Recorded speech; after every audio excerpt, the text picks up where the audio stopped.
Welcome to World War II, Both Sides of the Wire, the podcast where we lift the lid, bust the myths, and explore the incredible history of the Second World War from the Allied and Axis perspectives. I'm Jesse Alexander, a public historian specializing in the history of the two world wars. And I am Matthias Strohn, German officer, professor of military studies, and author. Today we will visit what might be the biggest single battle in history, the Battle of Kursk. The titanic clash in the summer of 1943 showed how far the tide had turned in the East and has given rise to heated debates and long-standing myths. So did the battle see the largest tank battle in history, and did it break the neck of the Wehrmacht in the East, as has been claimed? Let's find out. Hi Jesse, good to be back, good to see you, and good to be talking Eastern Front, which of course is a big campaign, it's a big theatre of war. Some people have argued it's the decisive theatre of war. We talked about that in a previous episode. So let's look at what really happens here at the Battle of Kursk in 1943. In order to get to grips with this, I think we need to start by looking at the general situation, the strategic situation on the Eastern Front, and beyond that, in the spring of 1943. So why don't you just talk us through it a bit? Sure thing. I mean, there's no shortage of things to say about the Eastern Front. It's one of the most massive clashes of all time in the history of warfare. And if we're looking at the situation in spring 1943, leading up to the Battle of Kursk, which of course occurs in July, things are at an interesting point because the Germans are very deep into the Soviet Union still, but things are not looking that great for the Germans. I mean, of course, they've just lost Sixth Army at Stalingrad in February. The battle there comes to an end, and they've lost the 300,000 men who were part of Sixth Army. Back on the home front, the Allied bombing campaign is starting to pick up in 1943. Of course, it doesn't reach its peak until the next year, but still, this is causing a problem. This is causing them to divert resources like anti-aircraft or aircraft production and so on away from this critical Eastern Front. North Africa is not going well. The Allies finally defeat the Axis in North Africa, in Tunisia, and they take 250,000 prisoners. I think that's kind of a bit underestimated somehow, but it's a huge disaster for the Axis, and now Italy is somehow under threat, which we will return to in the episode.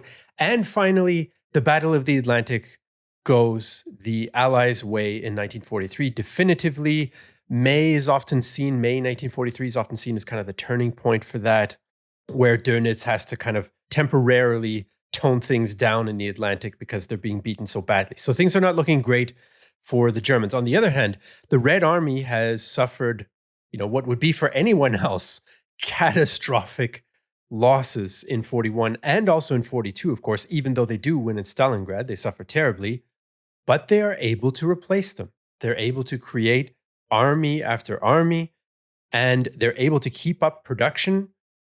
And Lend-Lease is now starting to flow a lot more than it was in the first year of the war. So all this means that the Germans are in a bit of a bind. And I think the numbers bear this out. To kind of set the statistical stage here for getting to grips with the actual battle. On April 1st, 1943, the relative strengths in the East are as follows. The Germans have, on the whole Eastern Front, 2.7 million men, 1,300 tanks, and 6,400 guns. That's a lot. But the Red Army has 5.8 million men, 6,000 tanks, and 20,000 guns.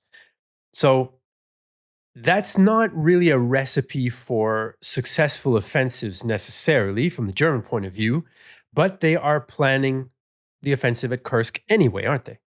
This is exactly what they're doing. And as you've already highlighted, there's a lot of tension even in the German camp at that particular time. So looking at the general situation, the grand strategic situation, is it a good idea to go onto the offensive? Where should they go on the offensive? Or should they perhaps even fight a defensive war in 1943? That's what some people suggest in, for example, also Albert Speer, the man who's responsible for the armaments program, just given some figures. So it's not looking all that good for the Germans. And he says, no, we shouldn't be going on the offensive at all. We need to replenish our losses. We need to make sure that we get the tanks back up. We need to get enough men. And then perhaps in 1944, we can launch a big operation. But Hitler, of course, says, well, we can't really do this. And it's interesting when you look at this. Hitler very often, of course, gets criticized, and rightly so, because he doesn't have any strategic outview, people say, because he hasn't got proper military education. He doesn't really understand strategy.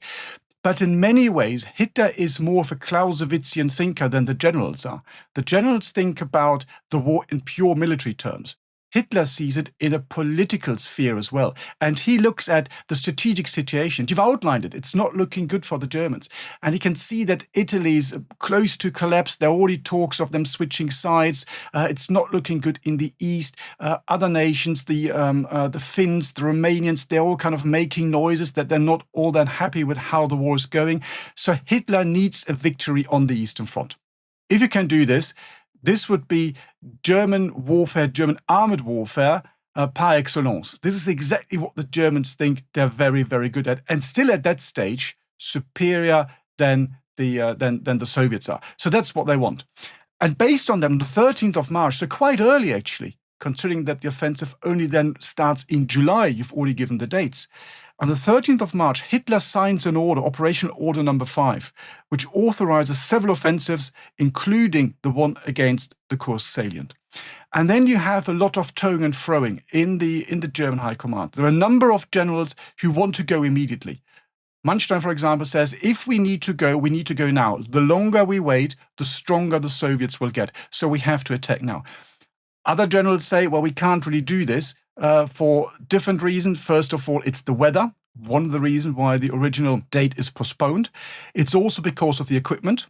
Hitler and some of the other generals are very, very keen to wait for the Panther to come through in higher numbers because they think this is now the battle-winning tank. They also, of course, have the Ferdinand, the Elephant as it's called, the anti-tank gun.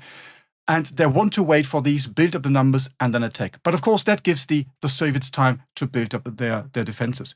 And you can see this really being debated in the German High Command. Different commanders having different views. Model, will return to him later on. He in the north says, well, you know what, we either go immediately or we don't go at all. Guderian, he's also very skeptical about this. He writes about this, but of course that's after the war, when everyone can see that, well, it didn't really go according to plan. And he says, apparently, in a meeting with Hitler on the 10th of May, is it really necessary to attack Kursk, and indeed in the east this year at all? Do you think anyone knows where Kursk is? The entire world doesn't care if we capture Kursk or not. What is the reason that is forcing us to attack this year on Kursk, or even more on the Eastern Front? Sums up this idea quite nicely. As I said, that's written after the war, so of course there's a little bit of a back covering going on here, but you can see this debate is going on. And they finally settle on this attack as we see it. There are different plans. One of the very first plans was also a direct push into the salient from the west.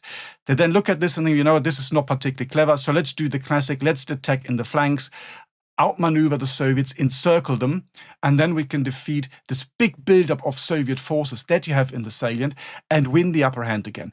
That is the general German plan. Of course, what they also want to do is, and you've already mentioned it, the Soviets have these numbers, they want to weaken them. They want to keep the initiative. In warfare, it's all about keeping the initiative. You want to act, not react to the enemy. And the idea is, even if you're weaker, but you have the initiative, because you're outmaneuvering the enemy, you're forcing the enemy to react, you can still win. And the Germans think that they're still better at this than the Soviets in 1943. So what do they do then? Pincer movement's already said it. The idea is a pincer from the north, a pincer from the south. They should meet in the middle, encircle these huge Soviet forces. This is the general idea, the general build-up that you have.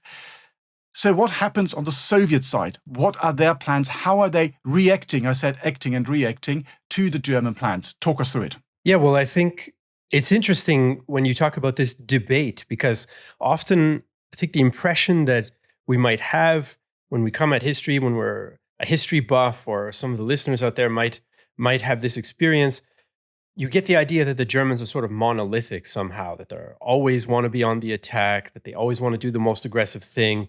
But that's not necessarily always the case. And as you say here, there's a lot of debate that went on back and forth. One thing I thought interesting is that Hitler also felt some degree of caution in the East in the lead up to this battle.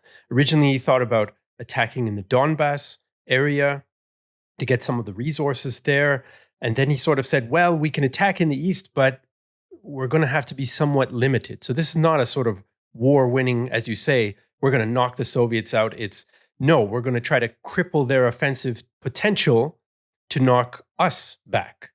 And so that's kind of a whole different way of thinking from 1941 and 42, of course. You can really see how far things have come. Of course, on the Soviet side, they're not sitting around waiting to react, right? They want to impose their will on the enemy, which is how you get that momentum, how you get that initiative, right? So they're thinking, at the same time the Germans are arguing about things, the Soviets are thinking big. They're thinking about these huge offensives in the center of the front around the town of Aryol, which is just north of Kursk. There's kind of two salients sticking out right next to each other in the front line, that they're going to smash through there. They're going to go through Belarus, get into Poland, and start to threaten East Prussia. Now, that's a long way. But these are some of the ideas that are bouncing around with the Soviet planners. Then they're also thinking of another offensive just south of Kursk through Kharkiv, which is, of course, a region that's once again been in the news for military-related reasons, and to take Kiev, and then from there to potentially threaten German flanks, threaten Western Ukraine, and so on. So they're thinking big, right? They're always thinking offensively minded, the Soviets as well, in this war. But they know that the Germans are planning this Kursk salient attack. Now, part of that comes from ultra intelligence from the British. So ultra intelligence, just very briefly, although I'm sure most of our listeners have heard of it before, it's the British essentially being able to read some German communications thanks to cracking the codes of the famous Enigma machine and so on and so forth. So they give some information to the Soviets, but the importance of ultra intelligence has probably been exaggerated. The intelligence the British give the Soviets in the lead up to Kursk is not super specific. It's not, the Germans are going to attack here on this day. It's more like, well, there are buildups in this area. They might be attacking there. The Soviets know most of this anyway from their own intelligence. I mean, you can't hide that kind of massive buildup. So the Soviets they know this is coming. And this is a bit of a weird situation because for the Germans, you want them to be strong in the Kursk salient so that you can hit them and damage their best troops, right? But the stronger they are, the harder it's going to be for you to do anything. So what the Soviets do is they reinforce this whole salient to make it as difficult as possible to take. There are numerous defensive lines, something like 9,000 kilometers of trenches, something like 1 million mines that are laid. They have a whole system of anti-tank strong points. They activate their partisans behind German lines in the months leading up to the offensive to derail trains and so on and so forth. There's like over 1,000 partisan attacks in June alone. So their plan essentially is we're going to let the Germans kind of, I'm only thinking of the German expression here, which is bite their teeth out. We're going to let the Germans basically run up against the wall against our prepared defenses. And then we're going to go over on the counteroffensive and we're going to try to do the things that I just mentioned, right? Smashing through Belarus and smashing through eastern Ukraine as well. So that's kind of the Soviet approach. They also have some new fancy armored vehicles like their big, huge self-propelled guns, the Su-152, Su-122. These are massive, not tanks. They look like tanks to the untrained eye, but they are self-propelled guns. They don't have that many of them, but they're not sitting around waiting for the Germans to collect up Panthers and Ferdinands, right? They've got their own stuff they're bringing to the table as well. And of course, that plays out the way it does once Operation Citadel, the German code name for Kursk, begins. And you can see again, coming back to this whole idea of building up forces and preparing defensive works, it's really interesting when you look at the German plan. And one of the leading German generals here is Manstein. So the German structure is perhaps not particularly clever. Quite often what you find in World War II, German command structure is very confused and confusing. So we don't have this picture in our heads. You already said this, the Germans always being monolithic, always tall and blonde, goose-stepping left and right. The German army is actually very, very different in World War II. And one of the big problems that they have is the command structure. And you can see this being played out here as well, because in the Kursk salient, you basically have two German army groups meeting. So there's not really a unified command. And in the north, you've got Army Group Center under Kluge, and the general who's really in charge of the offensive is Model. We'll return to him later on. And in the south, it's Manstein as the army group commander. And when you look at the Soviet plan, it's a little bit like what Manstein had done in the spring of 1943, the winter 1942, spring of 1943, to stabilize the front after the collapse at Stalingrad, which became known in German as hitting from the backhand. So basically it's just like slapping someone. So your hand goes back, you let the enemy extend and overextend himself, and then you counterattack and basically whack him in the face. So the Soviets, you might say, have really learned a lesson here and are turning the tables and are doing what Manstein had done to a degree in their own planning here. So this is also one of the reasons why Manstein says, well, we need to attack immediately, because only if we go now, we can actually push through the Soviet defenses. Otherwise, they're going to be too strong and we're going to have a huge problem fighting our way through there. And that takes away this superiority in operational thinking and operational command. So when we break it down a little bit more, let's start in the north. I already said you've got Army Group Center there. To begin with, they've got 8 infantry divisions, 6 panzer divisions, and 1 panzer grenadier division. So that's actually quite tank heavy. You've already given numbers earlier of the tank force. The Germans do manage to find more tank. One of the reasons why they wait with the offensive, as we've discussed, is because they're waiting for more tanks to come through.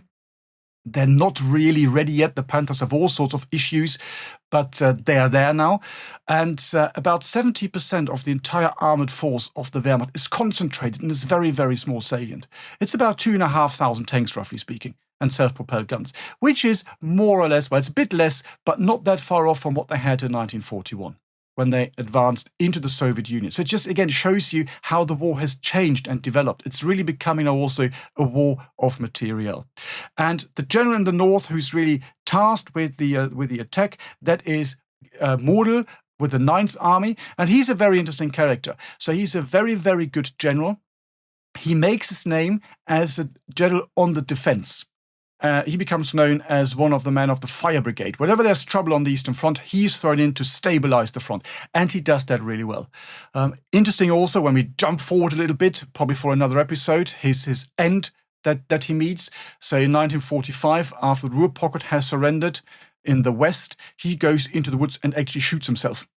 And his ADC, his aide-de-camp, says, well, you shouldn't do this. We need more German generals for the new army after this is all over. And he says, no, I can't survive, because under my command, hundreds of thousands of soldiers died, so I'm not allowed to survive, which you might say is perhaps a very Germanic outview of this whole thing. So there we are. So he's not very sure about this whole thing. You might argue because he's more a defensive general than one going on the offense, but I think we shouldn't make too much of that, because he's general staff trained, he knows what he's doing, but he sees the issues and he sees the problems. And in the south, Manstein say, no, we need to go immediately. That doesn't happen. He has got more tank force as well. His forces are slightly stronger. And he's got some of the crack divisions. For example, he also has got the 2nd SS Panzer Corps, which 3 SS divisions. We talked about the Waffen-SS in a previous episode. Are they elite? Are they not elite? In the German understanding at that particular time, the 3 divisions that he's got here, that's the Leibstandarte, that's Totenkopf und das Reich, these are the crack SS divisions. So this, you might say, really is the iron fist of the German army on the Eastern Front. And that is supposed to push through. And it's also interesting when you look at the way Model and Manstein, and also Hauser, who's the commander of the 2nd SS Panzer Corps, how they organize their things. So they look at this, and Model says, okay, we need to fight our way through these defensive lines. So this means we should send the infantry in first, so they can clear these trenches and seize all these objectives. And only we've broken through, then we push through with the tanks. This, to a degree, really goes against German armored doctrine of World War II, because normally it's the tanks that are in charge. We've got tanks and infantry, the tanks are in charge, and the infantry is there as a supporting weapon. So here, he basically reverses the table. In the south, Manstein as the army group commander, Hort commander of 4th Army, and then particularly Hauser as the commander of the 2nd SS Panzer Corps, they do it differently. And they really go in with the iron fist. They push forward with the tanks and they try to smash their way through. And the consequences are that both basically more or less get bogged down and they have to fight a very gruesome, slow battle, which sometimes looks a bit more like the First World War than anything we think of related to World War II. And when you go to the north, for example, there's one famous place called Poniry, and that was actually called by the Germans the Verdun of the Eastern Front, because the fighting there was so heavy, it was very infantry heavy. It's a very small place. Don't you, Jesse, have you been? Have you been to Kursk? I know you've traveled Russia. I have, but I've been to Stalingrad, but I didn't make it to Kursk. And, well, let's just say it looks like I'm not going to make it anytime soon. Yeah, that is very true. It's very unfortunate because I had the opportunity and chance to go there, and it's fascinating. The first thing that you see, it is huge. We talked about it. Is it a battle? Is it a campaign? When you just look at the distances, it's more a campaign than anything else. And in the north, really everything hinges on this place called Poniry, which is a small village, really, and the main fighting is for the train station. And it really is a little bit like World War I. And it's also interesting when you go there and you drive around and you look at the battlefield. Well, even as a tank spotter and tank buff that I am, even I have been there for a week, got very, very bored because there's just one monument after the other. And every single time you have a T-34 on a plinth and you just drive past and you just say, okay, another T-34 on the right, another T-34 on the left, let's keep going. So it's really like that.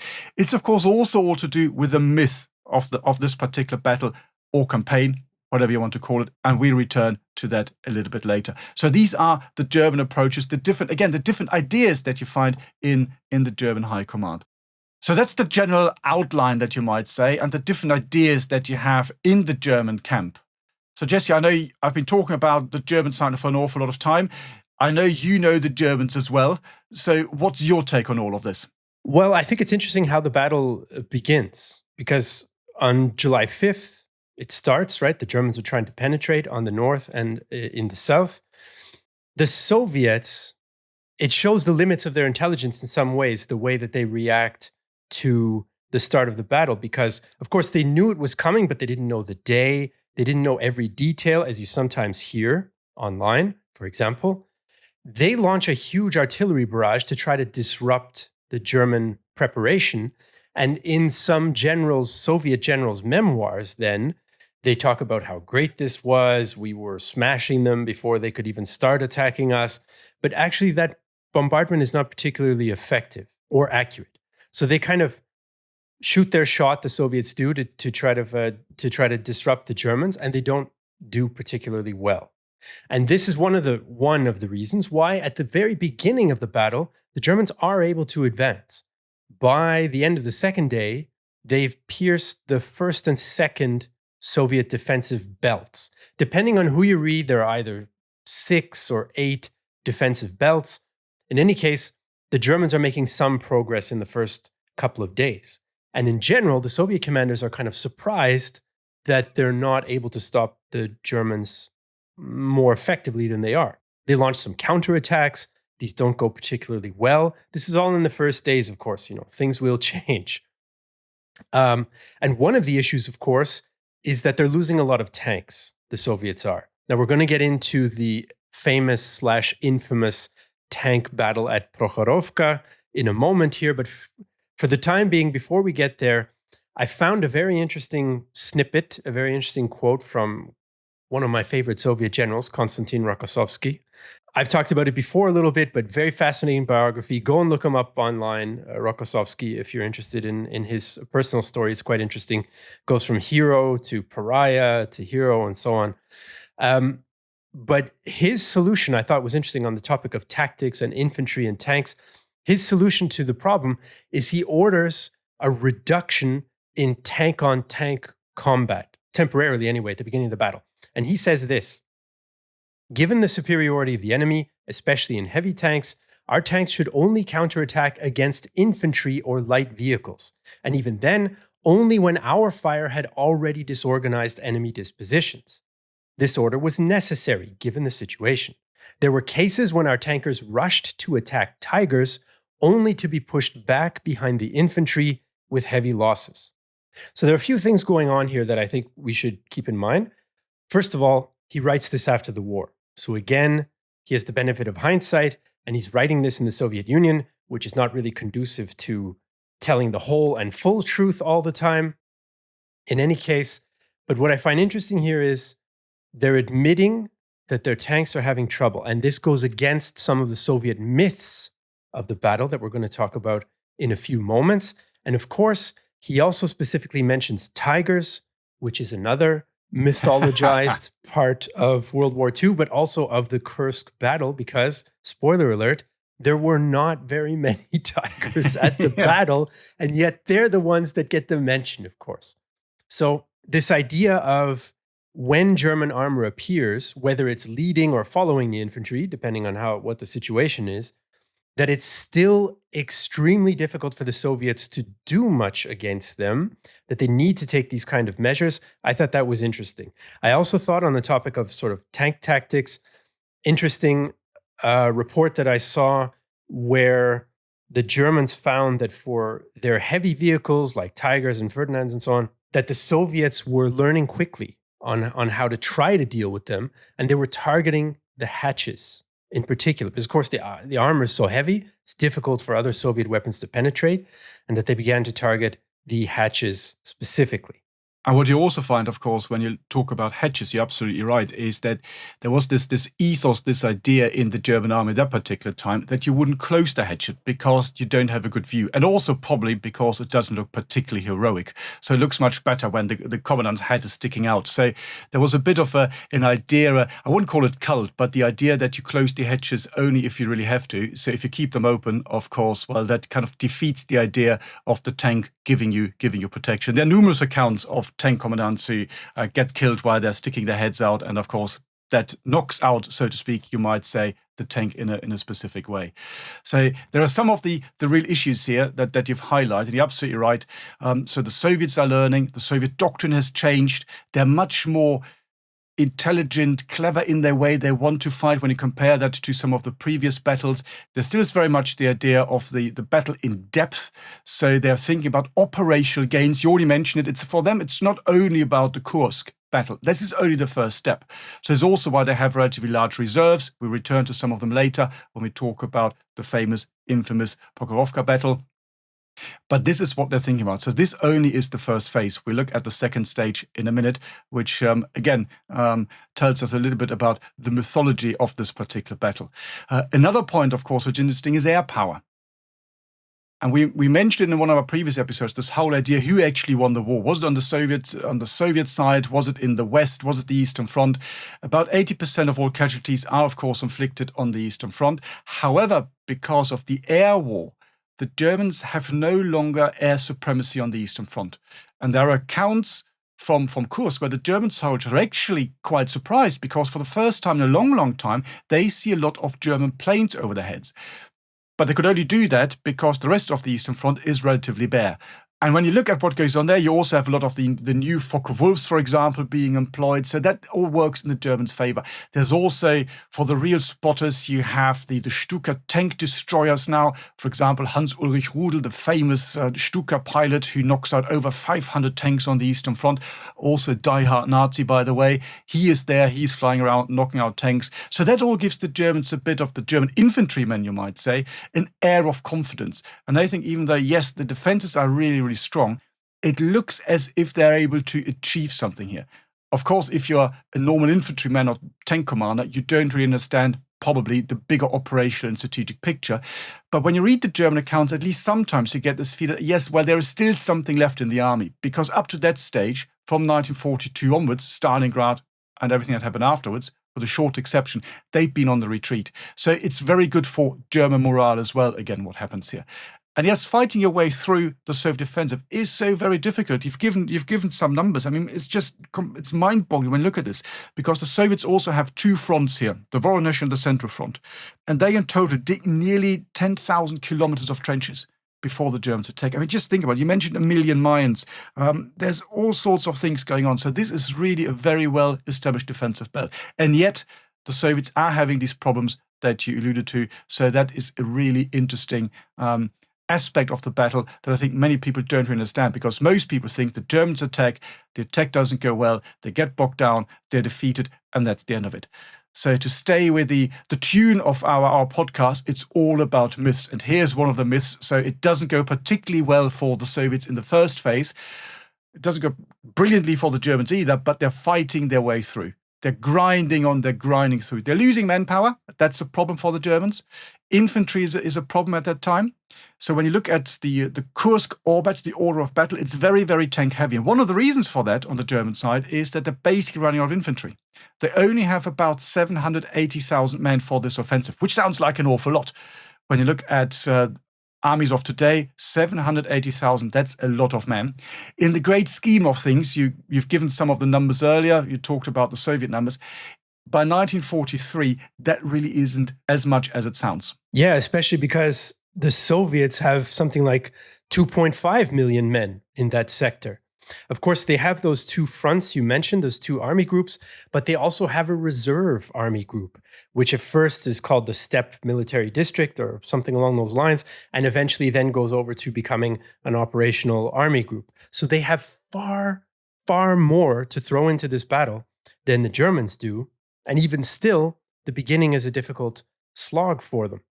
And they've got numerical superiority, the Soviets, but you can still see we're now at a watershed, you might say, in the German case. So numbers are building up again. They're not as big and great as the Soviet ones, but what you still have is quality. You've got quality in materiel, talking about the German tanks, even though there are problems with the Panzers. You've got a few Tigers. You already mentioned there are only a handful of them in this battle here. But for example, when you return to the Air Force again, just because I mentioned it, the German aeroplanes are technically better. And at that stage, the pilots are still better trained. That changed in the later course of the year. But when you just look at the loss rate, that's again, it's quite staggering. So in the first phase of the battle, so from the 4th to roughly the 8th of July, the Soviets conducted about 11,000 sorties, and they lose about 4.95%, nearly 5% of their planes per sortie. And I might say, is that a lot? Is that not a lot by the standards of the day? It is a lot when you compare to what the Germans are losing, because per sortie, they have a loss rate of 0.7. So you can see the Germans are shooting down the Soviet planes. They don't have as many as the Soviets, but quality is still there. And this is, of course, what the Germans in 1943 are still very much banking on. They still think that they are, in inverted commas, the better soldiers than the Soviets. And that's why they're reasonably confident, not all of them, but some of them, when we look at the generals, that they can fight their way through this defensive system. And this superiority that the Germans still have in quality, not in mass, but in quality, makes it possible for them to actually fight their way through. In the north, it's very, very slow because they use infantry first. They get bogged down in this area of Ponnery. Mordel is keeping the tanks back. So he's actually accused of not being committed to this offensive. He's also looking to the flank. You already mentioned it. There is another Soviet force building up to the north of this, which we'll return to later. So he looks over his left shoulder, so to speak, and says, "Ooh, there's something happening here. We need to have reserves here in case something happens." So, but still they're fighting through. But where they're more successful is actually in the south. So you have there, as I said, the iron fist, and they keep advancing, they keep pushing through, not as fast as they wanted to, but they keep pushing through, and they basically get to a point where they've nearly broken through the Soviet defensive belt. And Manstein in particular then gets very, very excited on the 12th, 11th and 12th of July. And this is where then the Soviets see the problem. They see here's a real danger, and they commit their tank reserve. You already mentioned it, from the Steppe front that's being sent forward. And that engages the German armor, the German tanks, particularly, not exclusively, but particularly of the 2nd SS Panzer Corps, with these 3 very, very strong, very good German divisions, Totenkopf, Das Reich, and Leibstandarte. And that on the 12th of July now leads to one of the most famous incidents of the entire war, which has been called the biggest tank battle in history. And that is the Battle of Prokharovka.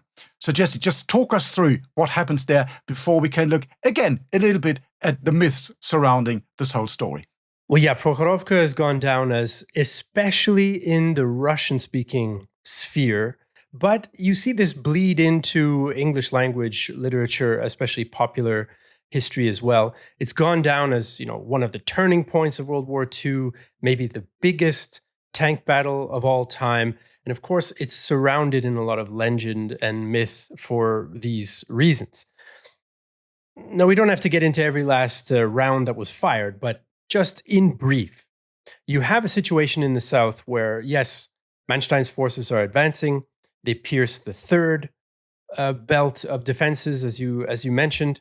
And so the Soviets get concerned. They want to send in some of these reserve forces. Stalin actually sends the chief of staff, Vasilevsky, to investigate and to make decisions. According to some historians, he gets a little nervous, and he didn't expect that the Germans would be making the progress that they were making. So he orders a large-scale counterattack in haste. So it's not that well planned because they're rushing. And the 5th Guards Tank Army basically attacks the 2nd SS Panzer Corps, right? In a state of confusion, which is not what you're going to hear from Soviet histories or from most, with a few exceptions, mostly from the 1990s, from most Russian histories either. Now, according to the legendary story, there's 1,500 tanks smashing into each other in a very, very limited area of a couple of square kilometers. And the Soviets take out so many German tanks that they cripple the German tank force for the rest of the war. And this is the turning point of the Kursk battle. And this is, in some ways, part of the turning point of the war. Some of this narrative comes from the post-war memoirs. So everybody who's interested in history out there, if you want to go and read generals' memoirs after World War II, huge grains of salt are required for some of these things. So just really keep that in mind. I often see on comments and YouTube videos, yeah, but how could you say that about this battle? Because I read such and such a German general's memoirs, and it wasn't like that. Well, I'm not saying everything in memoirs is hogwash, but some of it is. And that's why it's useful to have historians to try to distinguish between the two. In any case, one piece of hogwash comes from the memoirs of the Soviet commander of the 5th Guards Tank Army, Rotmistrov, who then wrote these memoirs after the war and helped to found this myth of the mass tank battle, decisive Soviet victory, and so on and so forth. When you drill down, the Battle of Prokharovka, get ready for it, folks. If you haven't heard this before, you're hearing it now, was a tactical German defensive victory where they knocked out far more Soviet tanks than they themselves lost.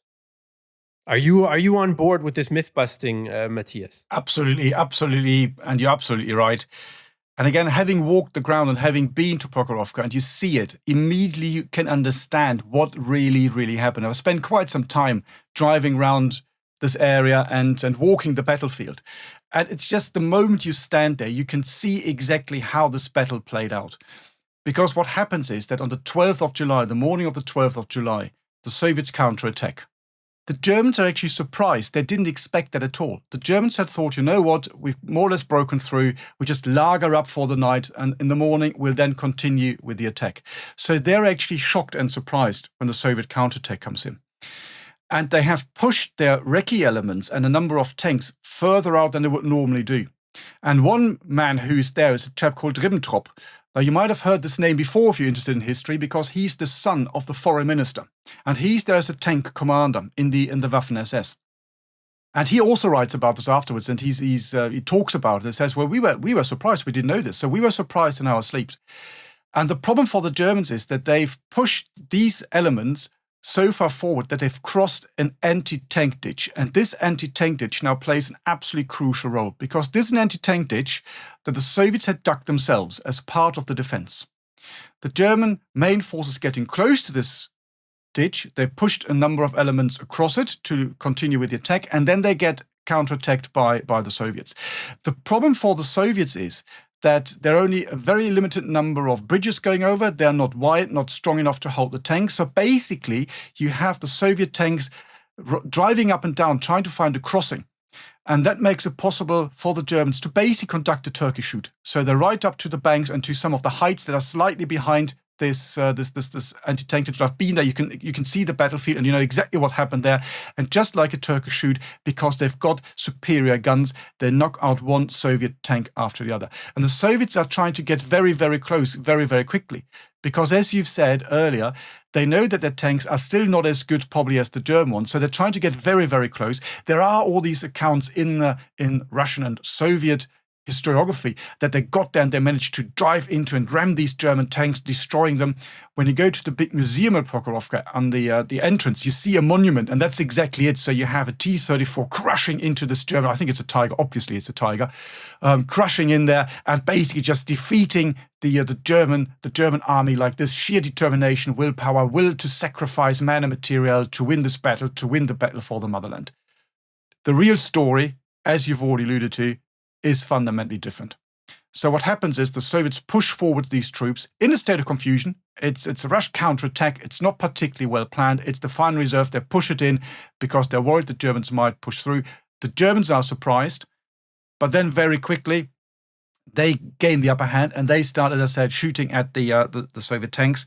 And when you look at the actual losses, and you've already said this, so the idea is this is the big battle. It breaks the neck of the German army. The German army will never, ever recover from this. That's the myth. That's the big idea that you find at Prokharovka. So the Soviets really once and for all crushed the Wehrmacht. From that moment onwards, they don't have any tanks left and they're basically just an army on foot fighting a withdrawing battle. The reality is very, very different. The Soviets rush forward. The Germans start shooting at them. And the Soviets, of course, you always, again, pinch of salt, you mentioned it. You always have to take these things with a bit of pinch of salt. Probably the more reliable sources are from the German side. And one of the main reasons is because, and here you already said it, it's a defensive victory for the Germans. They control the battlefield afterwards. It also means when the battle is over, they send over a few reconnaissance aircraft and they take aerial photographs, and the Germans then count the Soviet losses on the battlefield. And the Germans count that they have knocked out 227 Soviet tanks. This is a very high number, even by the standards of 1943. And the Germans also claim that they've damaged another 155. Now, the problem for the Soviets is, because they're withdrawing after the battle, they have to leave these damaged tanks behind. So they're basically write-offs, they're total losses for the Soviets. The German accounts tell us a completely different story. And you already mentioned a number of historians. So the two most famous ones in the German camp who've looked at this and really gone into the archives and looked at the German archives and the sources that are there, Roman Töppel and Karl-Heinz Frieser. They both wrote about this and they come to relatively similar conclusions. Slightly different, but on the whole, you will get the idea. So you're looking at around 380, let's say roughly, destroyed, knocked out, write-offs for the Soviet side. These tanks are gone. On the German side, the big battle that breaks the neck of the German army will never ever recover from ever again. According to the German sources, and here's the number, finally, big build-up, the Germans lose 4. And that is it. They've got 4 complete losses. Not a single Tiger, because there is not a single Tiger used by the Germans at the Battle of Prokharovka. It's, again, one of these myths, and you find it everywhere. You even find it in Normandy. Whenever Allied soldiers, whether the Western Front or the Eastern Front, encounter a German tank, it has to be a Tiger. Even better, a King Tiger, because they're even bigger. There were no Tigers at Prokharovka. They're all Panzer IVs. So the Germans lose 4. In addition to that, they also have 11 damaged ones, which are then retrieved, are brought back and are repaired. And then, of course, again, because they can do this because they control the battlefield. So they are victorious in this tactical engagement, so they hold it and they can bring them back. So if you look at this and you combine these figures, you're looking at a loss ratio of, roughly speaking, 1 German tank to 56 Soviet tanks. So this is not the end of the German tank force. This is not the end of the Wehrmacht in the East. It's actually quite the opposite. It's quite an impressive German tactical victory. So here's the biggest myth of the war, probably, and we can probably now finish the podcast because we've done it. That's it. No more episodes, folks. We're done. But it's one of these things you hear time and again, and you still read about it today, that Kursk, and in particular Prokharovka, was the end for the Germans. And it is by no means, it's very, very different. So one of the big, big myths that you find here. But of course, there are other myths surrounding this particular battle, I keep calling operation just because of the sheer scale of it. You can choose whether you want to call it a battle or an operation. But what are the other ones? Unless you want to add to the Prokharovka myth. I just wanted to throw in that you mentioned Roman Töppel. His book on Kursk is a must if anyone's interested in Kursk. It was originally written in German, but it's been translated into several different languages. So I definitely recommend that one if you're interested. But yes, the myths about Kursk don't stop at Prokharovka, of course. There are others. And one of them is about, why did the Germans stop attacking? Why did they eventually kind of lose in a way, although that's also sometimes disputed? Why did they stop the attack? Let's start there. Very often what you hear is that the Germans stopped the attack at Kursk because the Western Allies land in Sicily. And Hitler's so worried about the soft underbelly of Europe that he transfers units from the Kursk area to Sicily, or he plans on doing it, or he doesn't want to weaken the Eastern Front, so that he then stops the Kursk offensive because of Sicily. This is probably not the case. Sicily is a relatively minor operation in a way in the grand scheme of things from the German point of view. It's not completely insignificant because it leads to the dropping out of Italy, of course. But the question is, does it require extra forces that would cause the Germans to stop the attack at Kursk? And the answer is no. And Hitler does not send any units from the east to Sicily for 10 days. So by that time, by the time 10 days have gone by, Kursk is already decided, right? So it's already done. The Germans are already on the back foot. They've already stopped attacking, and the Soviets have already launched a counterattack. So the idea that Sicily stopped Kursk there's not really any evidence to support that. What there is evidence to support is that on July 12th, the same day that the Germans are kind of locally whipping the Soviets at Prokharovka, I've now provoked all of the Soviet Red Army fans out there, sorry to say. Red Army fights extremely hard. It's extremely capable, but they had a very bad day at Prokharovka, as it turns out. But July 12th, just to the north of the Kursk battlefields, they launch one of their planned counteroffensives, Operation Kutuzov. Kutuzov was famous general, fought against Napoleon when Napoleon invaded the Russian Empire in 1812. Communist Soviet Union has no problem naming an operation after him, ironically enough, since he was, upper class and so on. But that's the turning point.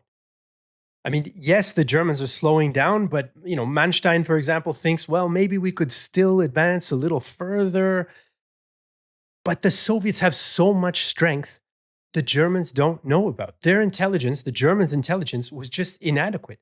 They did not realize what they were up against. Just like in 1941, they make the same mistake again. And they underestimate Soviet strength. The Soviets launch Operation Kutuzov north of the salient, and they break through. And they're starting to penetrate behind the German frontline units.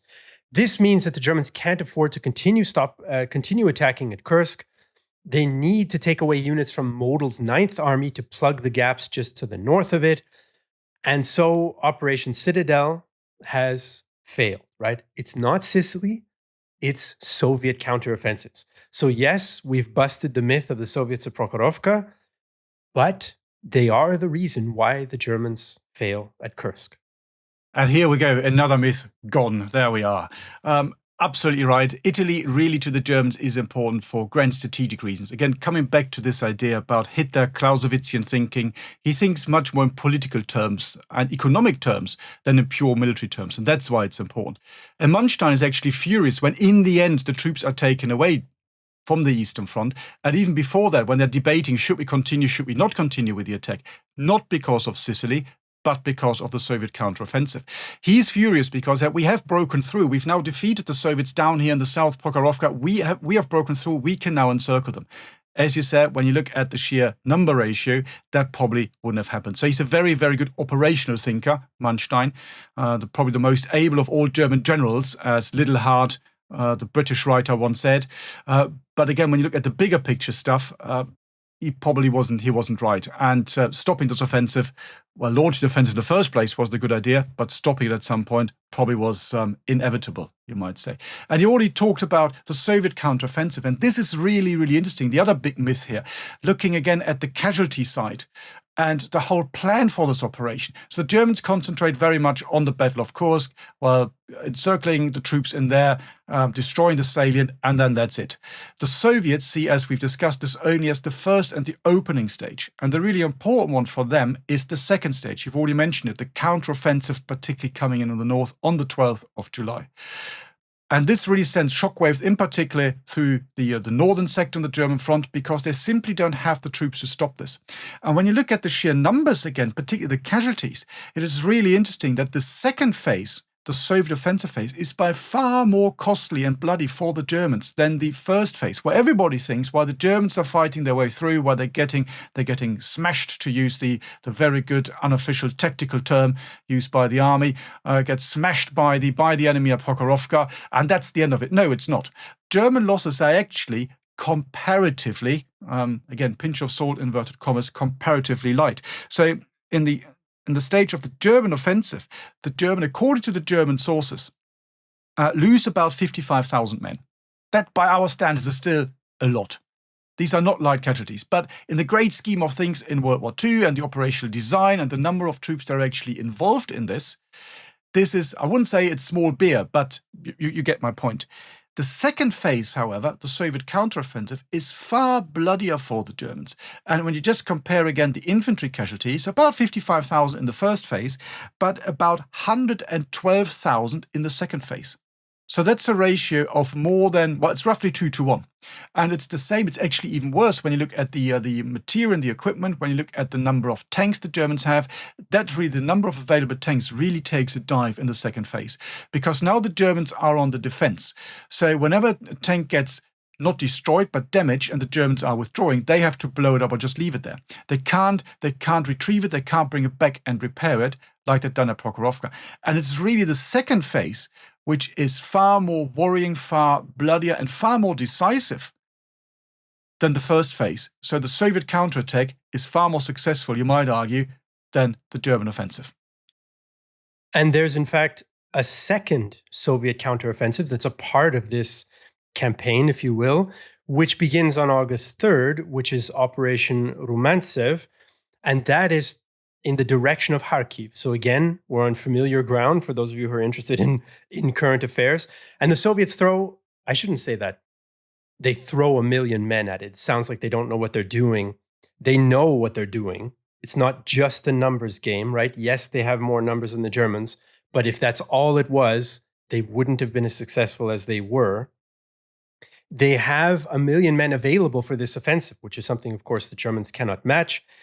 And on August 5th, they liberate large towns, Belgorod and Oryol, and they're already pushing in the south to encircle Kharkiv, which the Germans abandon on August 22nd, 23rd. So from the Soviet point of view, the Battle of Kursk goes on for several weeks until the third week of August, when they manage to encircle and capture Kharkiv.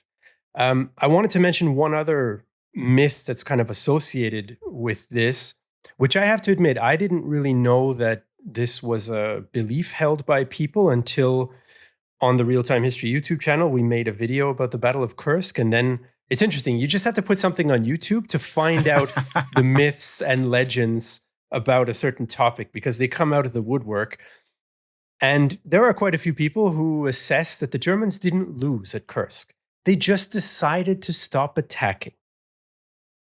And I wanted to just break this down for a second here, because if your idea of not losing is Kursk, then I'm not sure how we're defining winning and losing, right? So my question is, why did they stop attacking?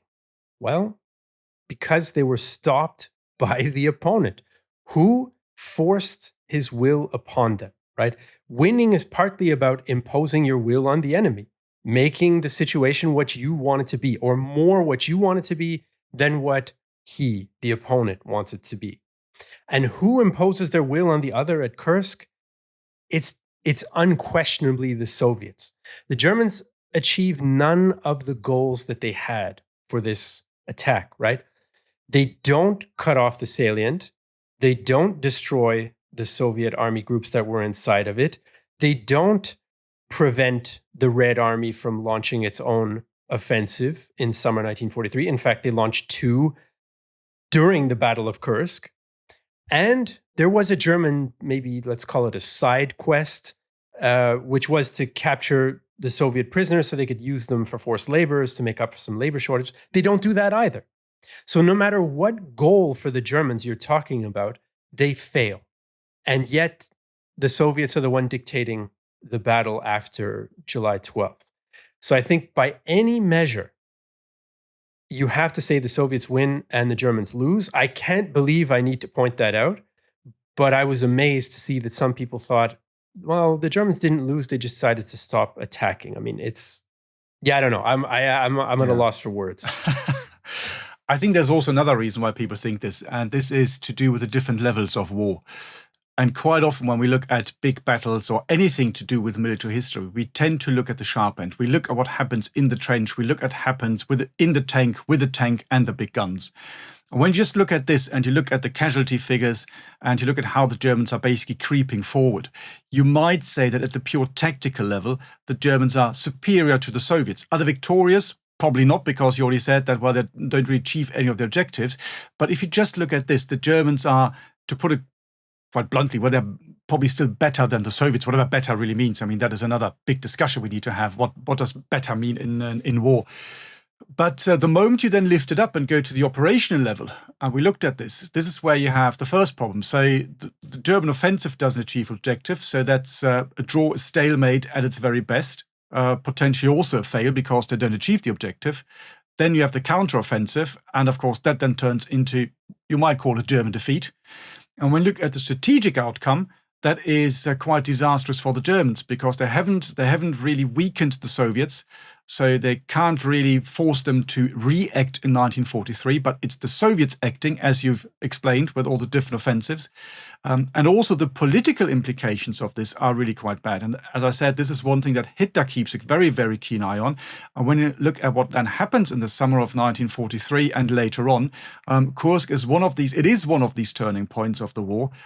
Because the Allies lose faith in the Germans. But it's not a turning point because the Wehrmacht gets completely annihilated and crippled, but for other strategic reasons.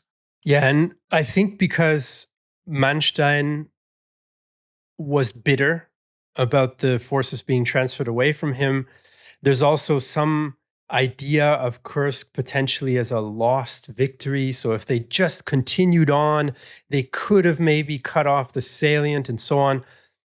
I think that's also false. It seems quite clear. I mean, we've talked about the numbers. The Soviets are just so much stronger and they're prepared.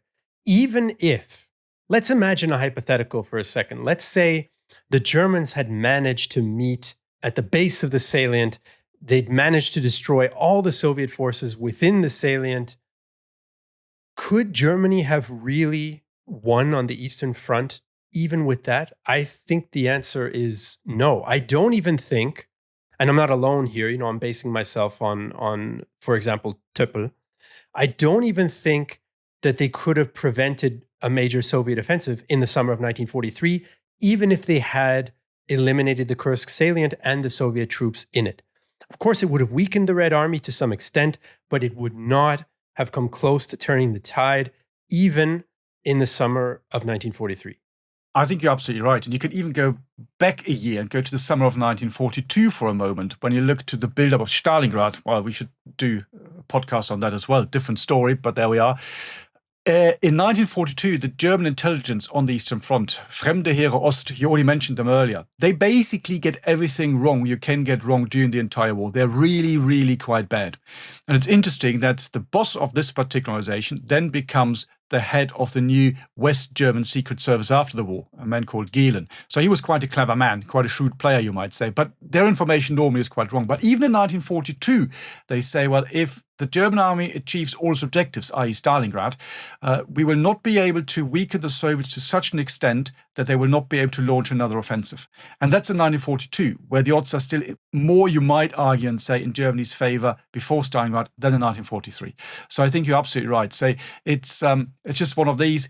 Of course, you fight a battle. What else can you do? You don't surrender when you're standing deep somewhere in Russia and modern-day Ukraine, but you keep fighting. But it's pretty obvious that these are, you used the Manstein word from his book, the lost victories, verlorene Siege, which, of course, again, with the benefit of hindsight, is nice to do, isn't it? Because he could then present himself and say, well, if only Hitler, this amateur, hadn't interfered, we would have won the war. If he was really so much against all of this, what happened there, he could have just stepped down and said, you know what, well, here's my marshal's baton back. I'm not keen anymore. Let me go, please. Some people did that. He's actually sacked, of course, later on, and doesn't get frontline command in the final stages of the war. So that happens as well. But of course, you don't do that as a field marshal. You keep fighting. But then afterwards saying these are all lost victories, and if only the corporal of the First World War had let the professionals fight the war that they wanted and had been able to conduct, we as Germans would have won. That is, illusionary and basically bonkers. There we are. Indeed. And he, of course, didn't have access to the intelligence that would have revealed the true strength of the Soviets, because then he might have had a harder time trying to peddle that myth in his memoirs. So, folks, I think our time is up for today. We've taken a grand tour through the Kursk battle, Kursk campaign. We've talked about the importance of intelligence in war, which the Germans certainly messed up in this case. We've talked about the dangers of putting too much faith and taking at face value the memoirs that generals, particularly the German generals in this case, but also the Soviet ones, write after the fact. And hopefully, we've done a little myth busting about Prokharovka and about the Sicily aspect of the Battle of Kursk as well. So, what did you think? Let us know in the comments. Write us an email. Do you agree with the myth busting, or are you still a proponent of one of the myths of Kursk? We'd love to hear from you, and we'll see you in the next episode. You've been listening to World War II, Both Sides of the Wire, a Battle Guide production. To support the creation of future episodes, consider joining our dedicated supporter community, where you can enjoy exclusive benefits and connect with like-minded individuals. For more information, please see the show notes, and if you appreciated this episode, please leave a review on your chosen podcast platform. Thank you for listening.